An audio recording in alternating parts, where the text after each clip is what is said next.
오늘 말씀의 제목은 배부름마저 복이 되게 하라, 배부름마저 복이 되게 하라입니다. 오늘 본문이 속해 있는 말씀은 신명기 31장이죠. 신명기가 34장까지 있으니까 거의 마지막에 다다랐다고 볼 수 있습니다. 이제 신명기가 끝나게 되면 여호수아가 시작되면서 가나안 땅으로 들어가게 됩니다. 그러면 가나안 땅에 들어가기 전인 신명기 34장 그 앞에 31장도 포함해서 이제 정리할 때가 된 거죠.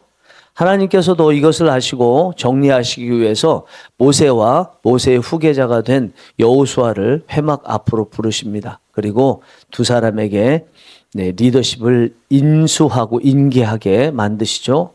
그러면서 앞으로 이스라엘 백성들이 가나안에 들어가게 되면 하나님을 버리고 우상들을 섬길 것이라고 말씀하십니다. 그렇게 되면 하나님께서 하나님을 찾지 않는 백성들로부터 숨으신데요. 그럼 환난을 당하게 되겠죠. 그 환난을 당하게 되고 그리고 하나님을 배신하는 이유가 무엇인가 오늘 말씀하시는데 오늘 본문의 말씀을 다시 한번 보겠습니다. 내가 그들의 조상들에게 맹세한 바 젖과 꿀이 흐르는 땅으로 그들을 인도하여 드린 후에 그들이 먹어 배부르고 살찌면 돌이켜 다른 신들을 섬기며 나를 멸시하여 내 언약을 어기리니. 이들이 하나님을 배신하게 되는 이유는요, 먹어 배부르고 살찌기 때문이라고 합니다. 사실 먹어 배부르고 살찌게 되는 게 무슨 큰 문제가 되겠습니까? 우리는 먹어 배부르고 살쪄도 하나님을 여전히 붙잡고 하나님 말씀대로 살 때도 많이 있지 않습니까? 결국 이것 자체가 문제는 아니라고 볼 수 있습니다. 진짜 문제는 마음이죠. 마음이 하나님을 떠났기 때문이고 마음이 다른 신들을 섬기기 때문입니다. 그럼에도 불구하고 오늘 본문에서 하나님께서 마치 하나님을 떠나게 되는 직접적인 원인이 먹고 배부르고 살찌게 되는 것처럼 표현하신 것은 정말 하나님을 떠나게 되는 직접적인 원인, 치명적인 원인이 이 먹고 배부르고 살찌는 데 있다는 것을 강조하시기 위한 것이라고 볼 수 있습니다. 하나님은 이것을 미리 아시고 지금 말씀하시는 거죠. 왜 이런 말씀하시냐면 경계하라는 것입니다. 조심하라는 것입니다. 그런 일이 생길 것 같으면 경계하고 하나님 온전히 붙잡고 혹여 하나님께 떠나는 그런 일이 있을 때 하나님 앞에 빨리 돌아와 회개하라는 것입니다. 한마디로 악착같이 신앙을 지키라는 거죠. 여러분, 신앙은 악착같이 지킬 필요가 있습니다. 이를 악물고 지킬 필요가 있습니다. 우리는 이 말씀대로 배부르면 하나님을 찾기 어렵다는 것을 잘 알고 있습니다. 믿음의 조상이라고 하는 아브라함도요, 배부르니까 하나님을 잘 찾지 않은 것 같은 모습을 성경에서 보이고 있습니다. 아브라함에게 배부른 게 무엇일까요? 아들 이삭이죠. 아들 이삭을 낳은 내용이 창세기 21장에 있습니다. 그리고 다음 장 22장에 가면 이삭이 15살 되었을 때 정도에 하나님께서 아브라함을 부르셔서 그 아들 이삭을 모리아산에 가서 번제로 바치라는 내용이 나옵니다. 그러면 21장과 22장 사이에는 아브라함이 15년 동안 무엇을 했는지에 대해서 침묵하고 있습니다. 그러다가 갑자기 아들 이삭을 바치라고 말씀하고 있습니다. 이런 침묵 속에서 우리는 하나님 앞에 질문을 하게 되죠. 하나님, 아브라함이 15년 동안 무엇을 했을까요? 왜 하나님께서는 15년 만에 갑자기 아들 이삭을 바치라고 아브라함에게 말씀하셨을까요? 라고 질문할 수밖에 없습니다. 그 질문에 대해서 성령의 감동으로 우리가 느낄 수 있는 것은 아브라함이 그 기간 동안에 하나님께는 별로 관심이 없고 아들 이삭과만 놀고 있었다. 그것에 집중하고 있었다는 것입니다. 아브라함이 아들 이삭이 있으니까 다시 이야기하면 아들 이삭으로 배가 부르니까 하나님을 덜 찾게 되더라는 것입니다. 이것은요, 아브라함만의 모습이 아닙니다. 그의 손자인 야곱도 마찬가지였습니다. 야곱이 외삼촌 라반의 집에서 나올 때 두 때나 이루는 거부, 오늘날로 하면 60억 이상 정도는 되는 아주 부자가 되어서 나왔습니다. 가족도 야곱 포함해서 18명이나 되었습니다. 그리고 20년 동안 앙금으로 남아있고 불안감으로 남아있던 형 에서와의 문제도 다 해결을 받습니다. 배부른 상태에 있었죠. 그렇다고 한다면 그것이 하나님께서 야곱에게 주셨던 약속을 이행하셨기 때문인 것을 알고 야곱이 자신도 약속을 지키기 위해 베델로 돌아갔어야 됩니다. 그런데 베델로 가지 않고 숫곳으로 갔죠. 그리고 이내 세겜 땅으로 옮겼습니다. 그 세월이 자그마치 6년에서 8년 정도 됩니다. 쉽게 얘기하자면 약 10년은 된 거죠. 그 10년의 세월에 대해서 성경은 야곱이 무엇을 했는지 아무것도 기록하지 않고 있습니다. 다만 거의 8년 정도 또 약 10년 정도 되었을 때 딸 디나에게 어떤 사건이 일어났다는 것만 기록하고 있습니다. 그 기간 동안에 침묵하고 있는 그 내용에 대해서 우리는 하나님께 또 질문을 던질 수밖에 없습니다. 하나님, 그 기간 동안에 야곱이 무엇을 했을까요? 라고 질문을 던질 수밖에 없습니다. 야곱이 좀 전에 말씀드린 물질적으로, 가정적으로 형 에서와의 모든 관계가 다 해결된 그런 배부른 상태에 있다 보니까 하나님을 찾지 않았다는 것을 알 수가 있습니다. 여러분, 이렇게 우리는요, 배부르면 하나님을 찾기 참 어려워요. 다른 것들을 찾기는 쉽습니다.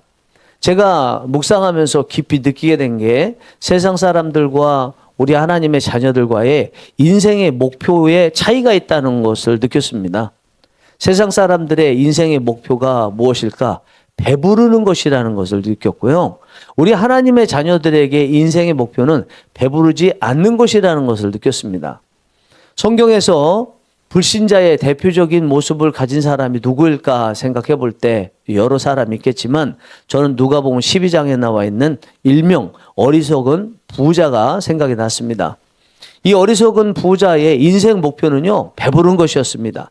열심히 일하고 농사하고 많이 소출하고 소출한 거 많이 먹고 내 영혼아 먹고 마시고 즐기자. 그것이 그의 인생의 모토였습니다.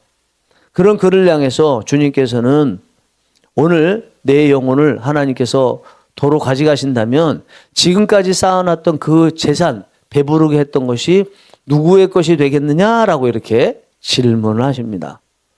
우리 하나님의 자녀들은요, 성령으로 거듭나서 하나님의 자녀가 됐습니다. 그렇기 때문에 성령의 열매를 맺게 되죠.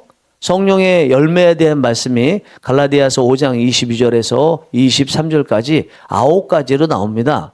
그 중에서 마지막 9번째가 절제죠. 성령의 열매를 아무리 잘 맺어도 마지막에 절제하지 않으면 너무너무 과하게 배부르게 될 때 배부르지 않도록 만들지 않으면 온전히 하나님의 자녀의 모습으로 살아가고 있지 않다는 것을 말씀하고 있는 거죠. 하나님의 자녀의 인생의 목표는요, 배부르지 않는 것으로 삼아야 된다는 것을 말씀하고 있는 것입니다. 요즘 워라벨이라는 말을 많이 합니다. 저도 워라벨 좋아합니다. 그렇게 또 살고 싶고 또 이것이 성경적이다 이렇게 생각합니다. 그렇지만 너무 과하게 대해서 쉬는 데만 집중하고 하나님에 대해서는 등한시하게 되면 이것이 자칫 배부르게 할 수가 있습니다. 하나님을 모른다 할 수 있기 때문에 너무 워라벨에 집중하면서 하나님을 모르게 되는 것에 대해서는 경계할 필요가 있다고 생각합니다. 영성생활, 경건생활, 우리 하나님의 자녀들에게 너무나 중요한데 이것도 너무 배부르면 영성생활하기가 참 힘듭니다. 예전에 사역했던 곳 중에는요, 굉장히 부유한 곳도 있었습니다. 그곳에서 고등부를 담당을 했었는데 선생님들과 가끔 대화를 나눌 기회가 있었습니다. 어느 미술로 고액 과외를 하면서 큰 돈을 벌고 계신 선생님이 계셨어요. 이분하고 대화할 기회가 있었는데 얼굴에 약간 답답하고 안타까운 빛을 보이면서 말씀하셨습니다. 제가 예전에 돈이 많지 않을 때는 간절히 하나님을 찾았습니다. 그런데 지금 돈이 많고 나니까 하나님을 찾고 싶어도 찾아지지 않네요. 제가 하나님을 다시 찾는 방법을 알고 있음에도 지금 가지고 있는 거 버리지 못해서 하나님을 간절히 찾지 못하고 있어서 답답합니다. 전도사님. 이렇게 말씀하셨습니다. 사실 앞서 말씀드린 것처럼 배부른 게 무슨 문제겠습니까? 하나님께서 하나님을 경외하고 사랑한 선물로 배부를 수 있는 돈을 주시고 물질을 주신 경우가 얼마나 많습니까? 물질 자체, 물질로 인해서 배부르게 되는 거, 그것 자체가 문제는 아니라는 거죠. 그것을 가지고 자기의 영달만 추구하고 하나님을 멀리하는 것이 문제라는 것입니다. 이 하나님께서 주신 이 배부름을 가지고 하나님과 세상을 섬길 기회로 삼는 사명의 도구로 사용한다면 그것은요, 오히려 경계의 대상이 아니라 우리가 누릴 대상이라고 볼 수 있지 않겠습니까? 사랑하는 성령이 일하시는 교회 성도 여러분, 이 귀한 새벽에 여러분들이 오신 것은 영적인 갈급함을 채우기 위해서 오셨다라는 생각이 들고, 이 자리에 오신 여러분들을 진심으로 사랑하고 축복합니다. 제가 오늘 배부르는 것을 경계합시다, 배부르지 않아야 되겠습니다 라고 말씀드린 것은 다른 식으로 이야기하면 영적인 갈급함을 채웁시다, 이런 이야기가 되죠. 그렇게 생각해 보면 배부름을 경계하는 거, 덜 배부르려고 목표로 삼고 노력하는 것은 참 중요할 것이라고 생각합니다. 그렇게 하려면 사실 감당하기 어려울 만큼의 사역을 감당하는 것이 저는 필요하리라고 생각합니다. 우리가 교회에서도 또 세상에서도 하나님께서 주신 사명이 있는데 그 사명이 사역으로 이어지는데, 그 사역을 감당할 때 내가 할 수 있는 만큼 감당하게 되면 기도하지 않잖아요. 내 힘으로 가능한데 기도하겠습니까? 그런데 감당하기 버거울 때, 저는 심지어 제가 감당할 수 있는 것에 3배까지도 생각을 하는데, 그렇게 내가 감당하기 어려울 만큼 버거운 것을 감당하면 하나님께 기도할 수밖에 없죠. 기도하다 보면 배부른 거 점점점 멀리 할 수밖에 없고 하나님께 나아갈 수가 있는 것 같습니다. 우리가 하나님께 정말 하나님 뜻대로 살고 싶으니, 또 영적으로 온전하게 살고 싶으니 하나님 저희들에게 기도할 수 있는 은혜 주시옵소서. 때로는 버거울지라도 그 사명을 주셔서 하나님께 기도하면서 주의 사명을 잘 감당할 수 있도록 도와주시옵소서. 그렇게 기도했으면 좋겠습니다. 오늘도 맡겨주신 사명을 감당하실 때 배부르지 않게 하신 것, 그런 상황이 되면 그것에 감사하시고 그것으로 인해서 기도할 수밖에 없도록 하신 하나님께 감사하시는 은혜가 있기 원합니다. 혹시 배부르게 된다면 그것으로 인해서 하나님을 멀리할 것을 경계하시고요, 그 배부름마저도 여러분들에게 복이 되는 은혜가 있기를 간절히 바랍니다. 기도하시겠습니다.